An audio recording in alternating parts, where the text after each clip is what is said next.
શિયાળો આવે ને એટલે લીલું લસણ, લીલી ડુંગળી ખૂબ જ આવે. તો આજે આપણે આ જ લીલા લસણ ડુંગળીનો ઉપયોગ કરી નોર્મલ રોટલાથી બિલકુલ અલગ લીલા મસાલાથી ભરપૂર એવો શિયાળામાં કાઠિયાવાડમાં બનાવવામાં આવતો ભરેલો કાઠિયાવાડી રોટલો બનાવીએ. તે પહેલાં હજી સુધી જો તમે અમારી ચેનલ સબસ્ક્રાઈબ ના કરી હોય ને તો જરૂરથી સબસ્ક્રાઈબ કરી લો અને બાજુમાં આપેલ બેલ આઇકન પ્રેસ કરી લો, જેથી રોજે રોજ મુકાતા નવા નવા વિડીયોના નોટિફિકેશન આપને તુરંત જ મળે. કાઠિયાવાડી ભરેલો રોટલો બનાવવા માટે આપણે પહેલાં લીલો મસાલો બનાવી લઈએ. તો ગેસની લો ફ્લેમ પર એક કઢાઈમાં 2 ટીસ્પૂન ઘી ગરમ કરવા રાખશું. ઘી ગરમ થાય છે તો અહીં અડધો બાઉલ લીલા લસણનો સફેદ ભાગને નાના સમારેલા ટુકડામાં કટ કરી લેવાનો છે. લીલી ડુંગળીનો સફેદ ભાગ પણ નાના ટુકડામાં કટ કરી પોણો બાઉલ લઈશું. કઢાઈમાં ઘી ગરમ થઈ ગયું છે તો હવે 1/4 ટીસ્પૂન હિંગ ઉમેરી દઈશું. તેની સાથે લીલા લસણના સફેદ ભાગના ટુકડા ઘીમાં ઉમેરી દઈશું. હવે ગેસની લો ફ્લેમ રાખી અને આ લસણને ઘીમાં સાતળવાનું છે. માત્ર થોડું એવું લસણ સતરાયા પછી હવે લસણ સતરાવાની સુગંધ આવવાની શરૂઆત થઈ છે તો તેમાં લીલી ડુંગળીના સફેદ ભાગના ટુકડા પણ ઉમેરી દેવાના છે. હવે લસણ અને ડુંગળી સોફ્ટ થઈ જાય ને ત્યાં સુધી સતત મિક્સ કરતા જઈ અને બધું ઘીમાં સાતળશું. નોર્મલી આપણે ઘરમાં બાજરીના, જુવારના કે મકાઈના રોટલા બનાવતા જોઈએ છીએ, પણ વર્ષો પહેલાં શિયાળામાં કાઠિયાવાડના ગામડાઓમાં આ રીતે લીલા લસણ, ડુંગળી, મેથી, કોથમીરનો ઉપયોગ કરી આ ભરેલો રોટલો બનાવવામાં આવતો. પણ હવે આ ગામઠી વાનગી મોટા મોટા રેસ્ટોરન્ટમાં પણ મળતી થઈ ગઈ છે. માત્ર 2 થી 2.5 મિનિટમાં જ આ રીતે મિક્સ કરતા હવે લસણ અને ડુંગળી સતરાઈ અને સોફ્ટ થઈ ગયા છે. સાથે ઘીમાં લસણ ડુંગળી સતરાવાની સુગંધ આવવા લાગી છે.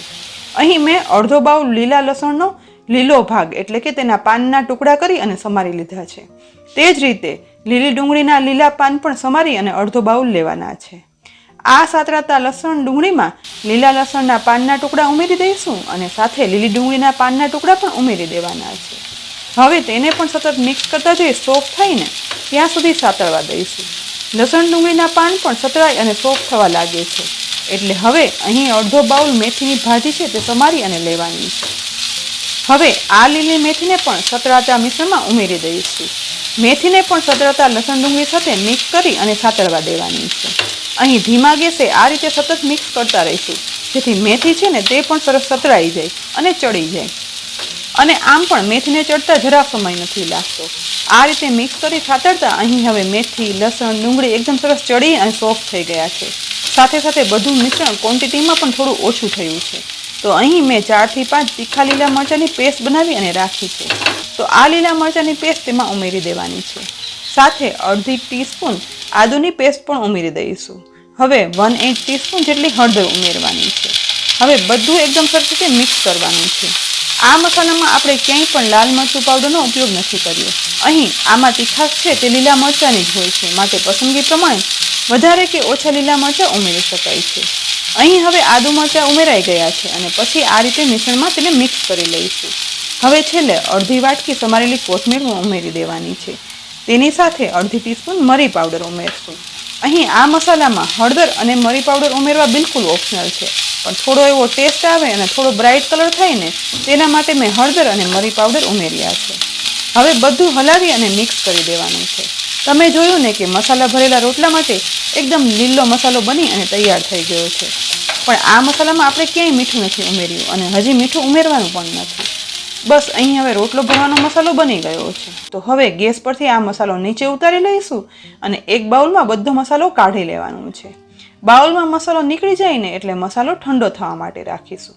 અહીં મસાલો ઠંડો થાય છે તે દરમિયાન પોળા વાસણમાં 1 કપ બાજરાનો લોટ લઈશું. હવે તેમાં અડધી ટીસ્પૂન મીઠું ઉમેરશું. અહીં હવે 1 કપ પાણી લીધું છે તો આમાંથી જોઈએ તે પ્રમાણે પાણી ઉમેરતા જઈશું અને લોટ બાંધતો જવાનો છે. અહીં રોટલાનો લોટ આપણે નોર્મલ રોટલાનો લોટ બાંધીએ ને તેવો જ બાંધવાનો હોય છે. લોટમાં પાણી ઉમેરતા લોટ હવે બંધાઈ ગયો છે એટલે હવે લોટ મસળવાનો વારો. તો હવે હાથ વડે સતત આ લોટને મસળશું. બાજરા, જુવાર કે પછી મકાઈ જેના પણ રોટલા બનાવો ને ત્યારે આ રીતે લોટને એકદમ સરસ રીતે 2 થી 3 મિનિટ મસળીએ ને તો રોટલો બન્યા પછી તેમાં ક્રેક પણ નહીં પડે અને સ્વાદે ખૂબ મીઠા લાગે છે. 2.5 થી 3 મિનિટ લોટ મસળ્યા પછી હવે લોટ સરસ મસળાઈ ગયો છે તો આ રીતે લોટનો ગોળો બનાવી લેવાનો છે. વાસણમાં જ આ રીતે લોટનો ગોળો બની ગયો છે તો હવે તેમાંથી પોણા ભાગનો લોટ હાથમાં લઈશું અને તે લોટને પણ ફરી નાનો ગોળ બનાવી લેવાનો છે. ગોળ બની જાય ને એટલે હવે એક હાથમાં લોટ લઈ બીજા હાથ વડે આ રીતે લોટને પ્રેસ કરશું. લોટને પ્રેસ કરતા જે નાનો રોટલો થાય ને તેટલો હાથમાં ફેલાવી લેવાનો છે. અહીં તમે જોઈ શકો છો કે નાનીથી મીડિયમ સાઇઝનો રોટલો બન્યો છે. બીજી સાઈડ મસાલો ઠંડો થઈ ગયો છે તો પહેલાં આ મસાલામાં અડધી ટીસ્પૂન મીઠું ઉમેરી દેવાનું છે. મીઠું ઉમેર્યા પછી તેને ચમચી વડે મસાલામાં મિક્સ કરી દેવાનું છે. મસાલામાં હવે મીઠું મિક્સ થઈ ગયું છે તો હવે બનાવેલા નાના રોટલામાં 2 ચમચી જેટલો આ લીલો મસાલો વચ્ચે ઉમેરી દેવાનો છે. મસાલો ઉમેરાઈ ગયા પછી આ રીતે રોટલાની બધી કિનારીઓ હાથમાં લેતા જઈ મસાલો કવર કરી લઈશું.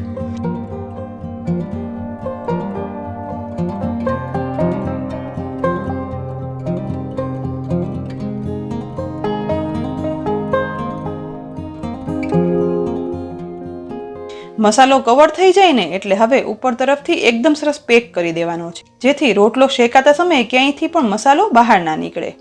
પેક થઈ જાય એટલે હવે ફરી આ લોટને ગોળ વાળી લેવાનો છે. અહીં હવે મસાલા સહિત લોટનો ગોળ વળી ગયો છે તો હવે આ રોટલાને થોડો એવો હાથ વડે પ્રેસ કરી થોડો ફ્લેટ કરી લઈશું. લુઓ ફ્લેટ થઈ જાય ને એટલે હવે વણવાની પાટલી પર થોડો બાજરાનો કોરો લોટ સ્પ્રેડ કરવાનો છે. પાટલી પર કોરો લોટ સ્પ્રેડ થઈ જાય પછી આ રોટલાના ફ્લેટ લુવાને તેના પર ગોઠવી દઈશું અને આંગળીઓ વડે રોટલાને આ રીતે થાબડી અને મોટો કરતા જઈશું. અહીં જોઈએ તો ઉપરની સરફેસ પર થોડો એવો કોરો લોટ લેતો જવાનો છે, પણ એકદમ ધીમે ધીમે અને હળવા હાથે રોટલાને થાબડી અને મોટો કરવાનો છે, જેથી ઉપરનો પડ ક્યાંયથી પણ ના બ્રેક થાય. મસાલો ભરેલો આ રોટલો નોર્મલ રોટલા કરતાં થોડો વધુ થીક હોય છે. અહીં ધીમે ધીમે આ મીડિયમ સાઇઝનો રોટલો બની અને તૈયાર થઈ ગયો છે. રોટલો બની ગયો છે તો અહીં મેં ગેસની મીડિયમ ફ્લેમ પર રોટલીનો તવો ગરમ કરવા રાખ્યો હતો. તો હવે આ ભરેલા રોટલાને એકદમ હળવા હાથે લઈ આ ગરમ તવા પર શેકવા માટે રાખી દઈશું. આજે મેં અહીં આ ભરેલો રોટલો શેકવા માટે રોટલીનો તવાનો ઉપયોગ કર્યો છે. આજે આપણે આ રોટલો છે તે ઘીમાં શેકશું, પણ જો રોટલાને ઘી વગર માટીની તાવડીમાં શેકવો હોય ને તો તે રીતે પણ શેકી શકાય છે. રોટલો એક સાઈડ થોડો શેકાઈ જાય ને એટલે હવે તેની ધીરેથી સાઈડ ચેન્જ કરવાની છે. બીજી સાઈડ રોટલો શેકવાનો શરૂ થયો છે તો હવે 1 ચમચી ઘી આ રોટલા પર લગાવી દઈશું. ત્યાર પછી વધુ 1 ચમચી ઘી રોટલાની આસપાસ ફેલાવી દઈ અને રોટલાને શેકવાનો છે. થોડી એવી મિનિટ પછી ફરીથી રોટલાની સાઈડ ચેન્જ કરશું અને શેકાવા દઈશું. રોટલાને એકદમ સરસ રીતે શેકવાનો છે. લીલા લસણના મસાલા સાથે ઘીમાં આ ભરેલો રોટલો શેકાય છે ને ત્યારે તેની સરસ સુગંધ બધી બાજુ ફેલાઈ જાય છે.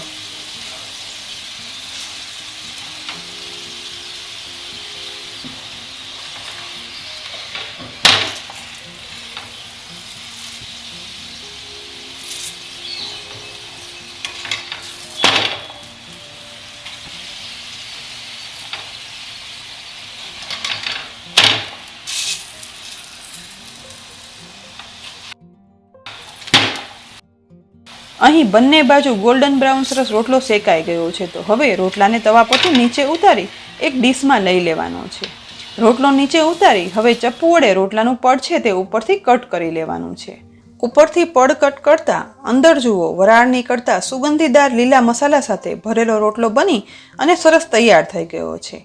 આ ભરેલા રોટલા સાથે મસાલાવાળું દહીં અને સાથે કાઠિયાવાડી લસણની લાલ ચટણી મળે ને તો બીજું કાંઈ ના જોઈએ. તો ફ્રેન્ડ્સ, શિયાળામાં બીજી બધી વાનગીઓની સાથે આ કાઠિયાવાડી ભરેલો રોટલો એક વખત બનાવશો ને તો પછી ઘરમાં બધાને એટલો ભાવશે ને કે તમે વારંવાર બનાવતા થઈ જશો.